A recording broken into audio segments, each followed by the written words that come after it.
Terima kasih Tuhan Yesus yang baik.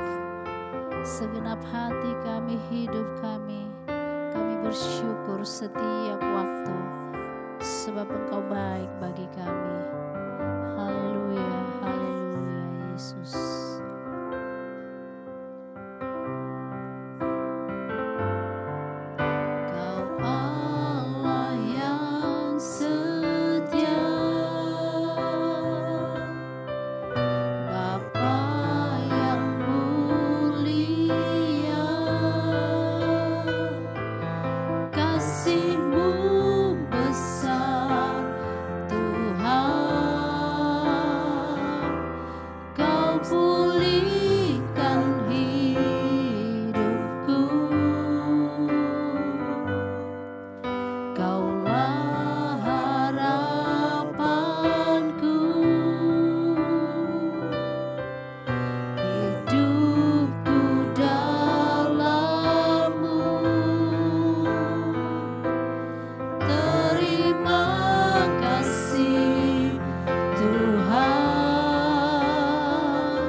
bersyukur,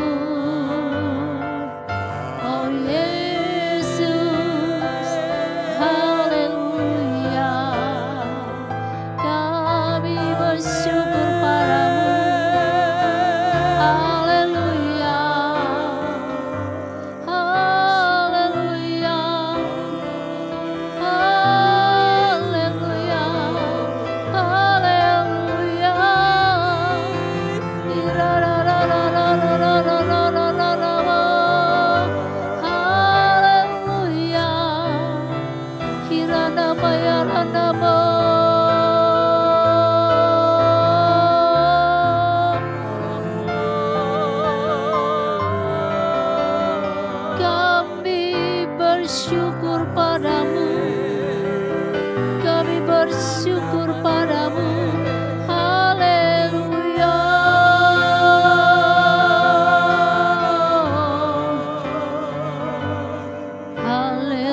marana mase, hirana marana marana marana marana mayarana, hipa papa papa raramo, hirana mayararamo, hirana mayaranamo.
Bapa kami yang di surga, dikuduskanlah namamu, datanglah kerajaan-Mu, jadilah kehendak-Mu di bumi seperti di surga.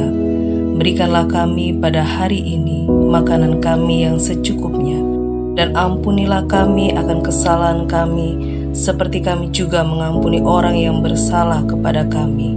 Dan janganlah membawa kami ke dalam pencobaan, tetapi lepaskanlah kami daripada yang jahat.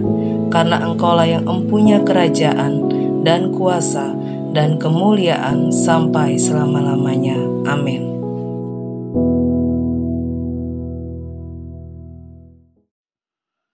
Shalom, selamat pagi, puji nama Tuhan. Mari pagi hari ini sebelum kita semua beraktivitas, kita mau merenungkan kebenaran firman Tuhan. Saya ajak kita untuk sama-sama buka di dalam 1 Petrus 3 ayat yang ke-17 terlebih dahulu.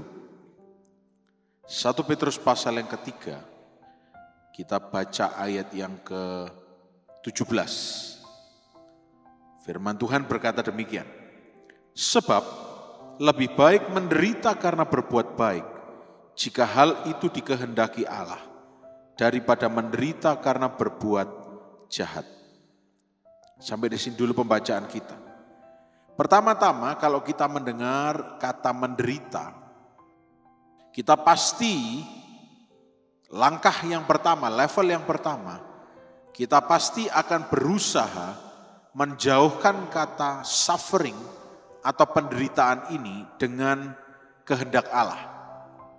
Karena kita tahu kehendak Allah bukan untuk kita menderita, tapi memiliki hari depan yang penuh dengan harapan.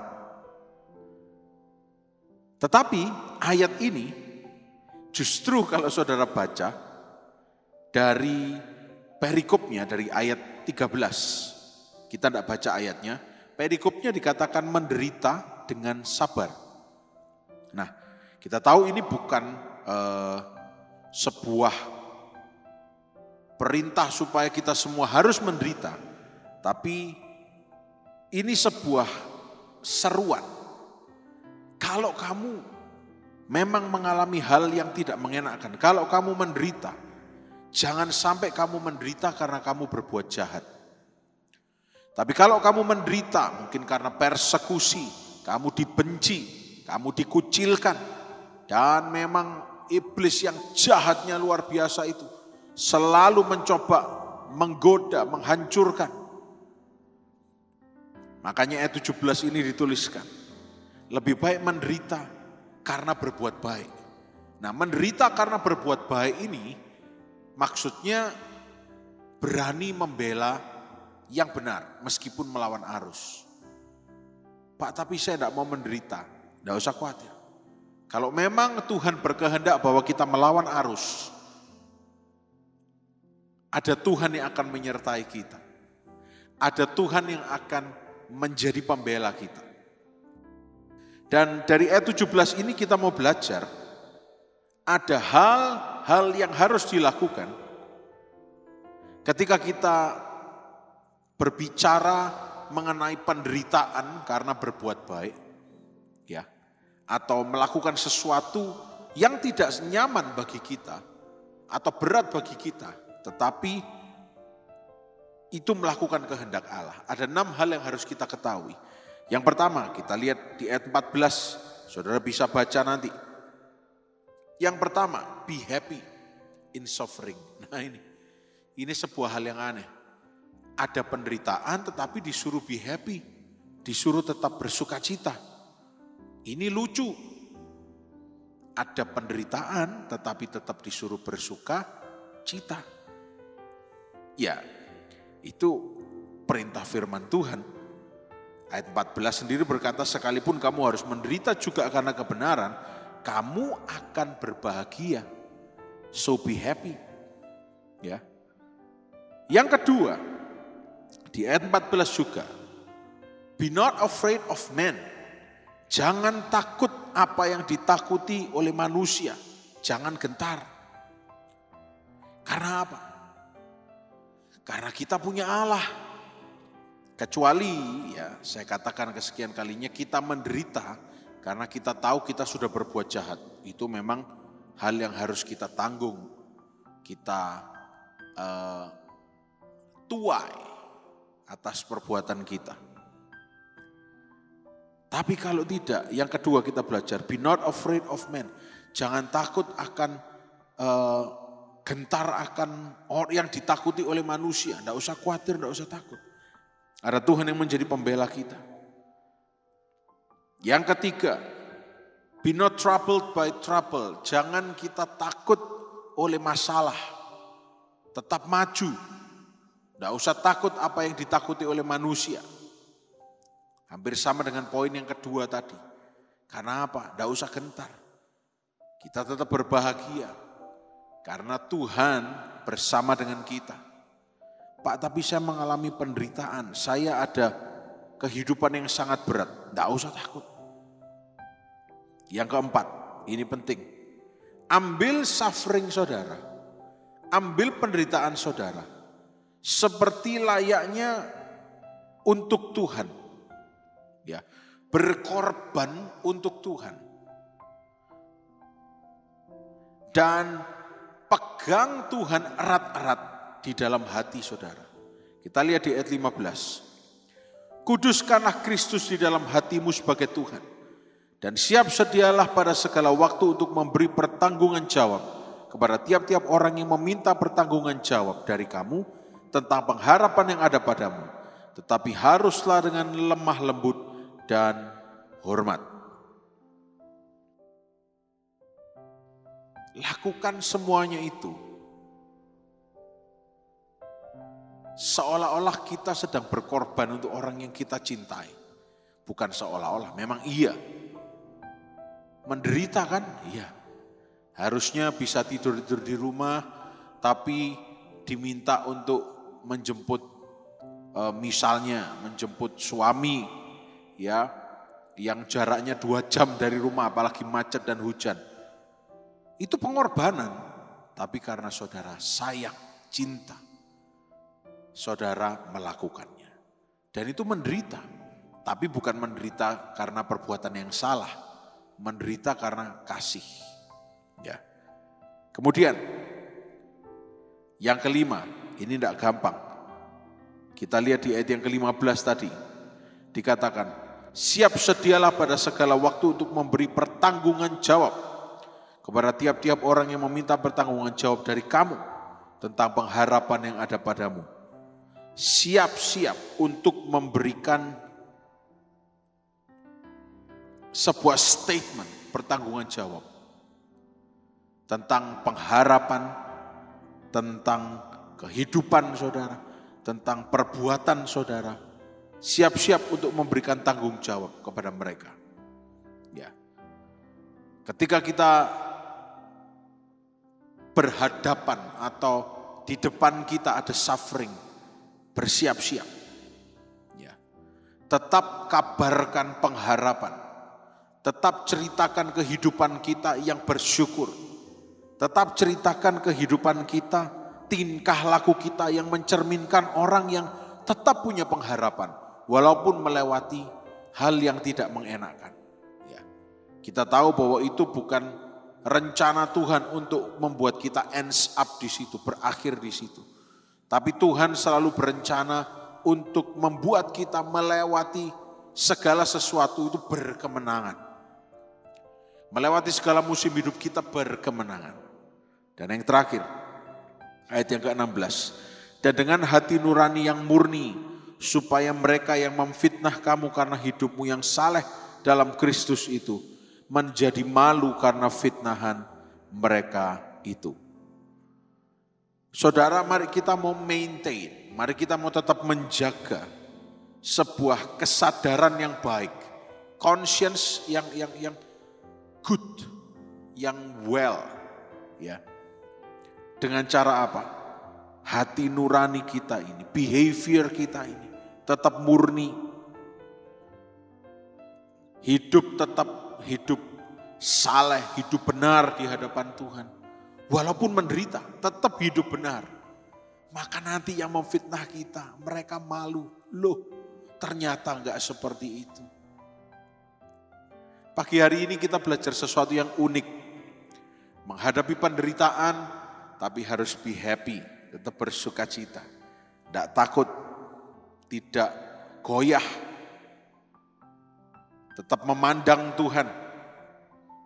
Tetap menceritakan pengharapan.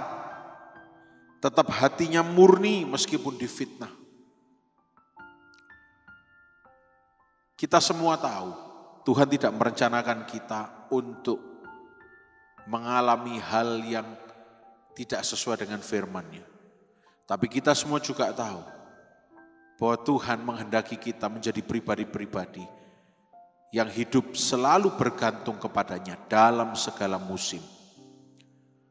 Mungkin musim saudara, musim yang sedang tidak saudara inginkan. Karena musim itu pilihan. Contoh di Eropa, di Amerika ada 4 musim.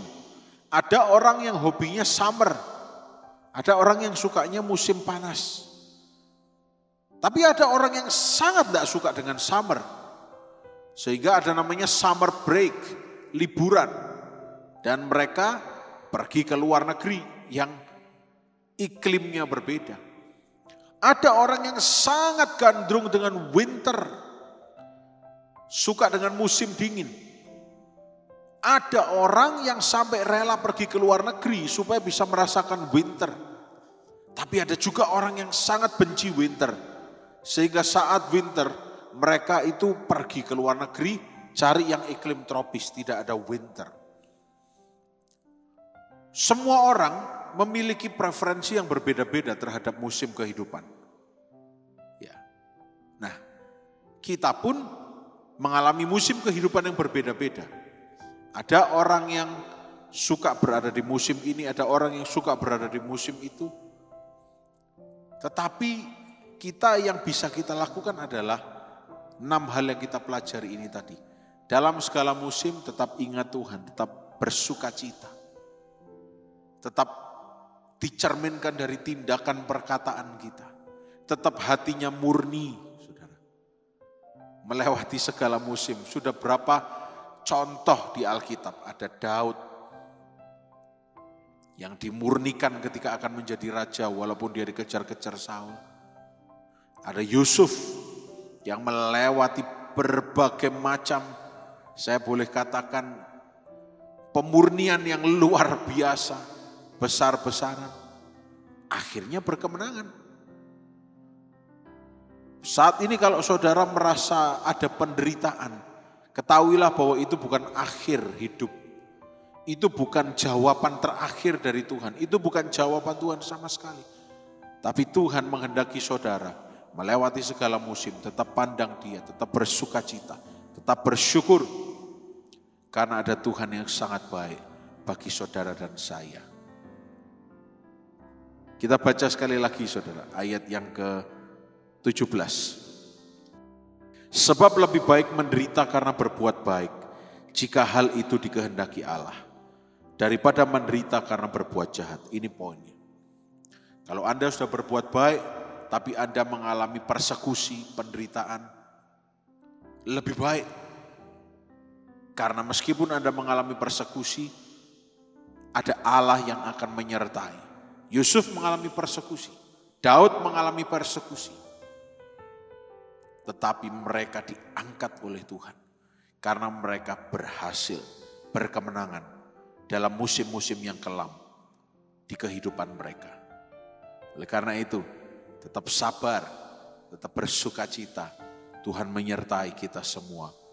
Dan Tuhan berikan kekuatan untuk tetap tampil lebih dari pemenang. Mari kita berdoa. Terima kasih Tuhan Yesus. Biar sepanjang hari ini kami semua sehat, kami diberkati, kami dibungkus dengan darah Yesus.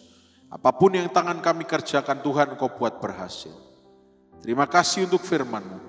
Kami terima dengan penuh pengucapan syukur. Di dalam nama Tuhan Yesus Kristus. Haleluya. Amin. Selamat pagi, Tuhan Yesus memberkati.